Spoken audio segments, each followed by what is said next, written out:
You're listening to Daily Manna Devotional. Thanks for stopping by. The title of today's devotion is Praying But Not Believing. Before we jump over into today's devotion, make sure if you're not subscribed that you go ahead and subscribe and that you click the little bell to turn the notifications on so you get a new notification each and every time I post a new video. You can also hit the thumbs up button if you feel so inclined.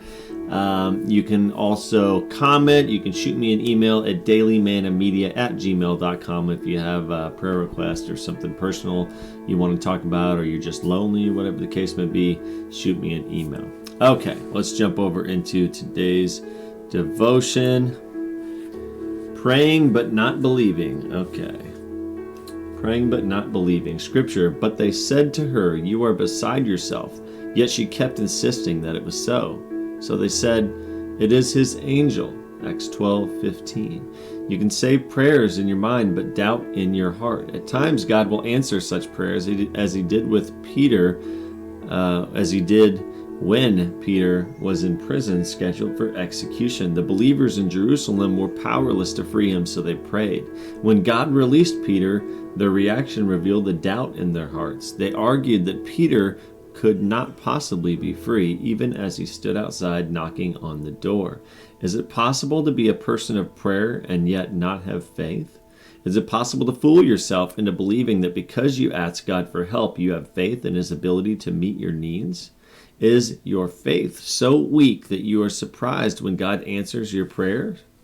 As a child of God, you ought to expect God to answer your prayers. Do you ask God to do something within adjusting your life to what you are praying, or without adjusting your life to what you are praying? If you're praying for revival, how are you preparing for its coming? If you're praying for forgiveness, are you still living with guilt? If you have asked God to provide for your needs, do you remain worried and anxious?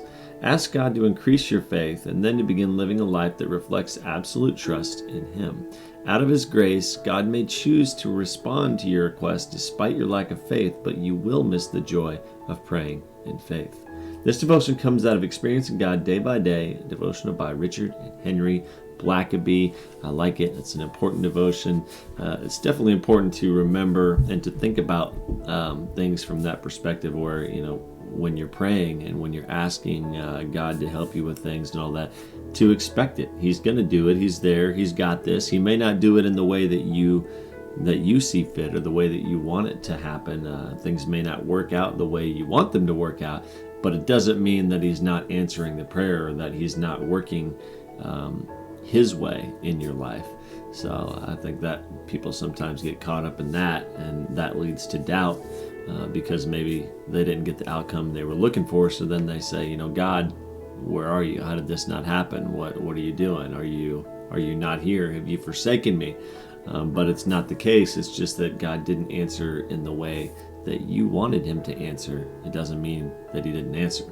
He sees the long game. He sees from his perspective, and what is best for us may not be what we think is best for us. So definitely have to expect God to answer our prayers, because he will. He will meet your needs, everything that you truly need, and what is best for you, God will give you.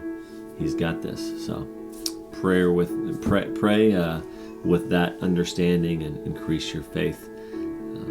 I know that I'm trying to anyway. I pray about things like that all the time. So thanks for listening. Hope you guys have a great, fantastic day. Spend some time in prayer today, talking to God, and just know that he's got your back. Thanks for listening. Have a great day. God bless.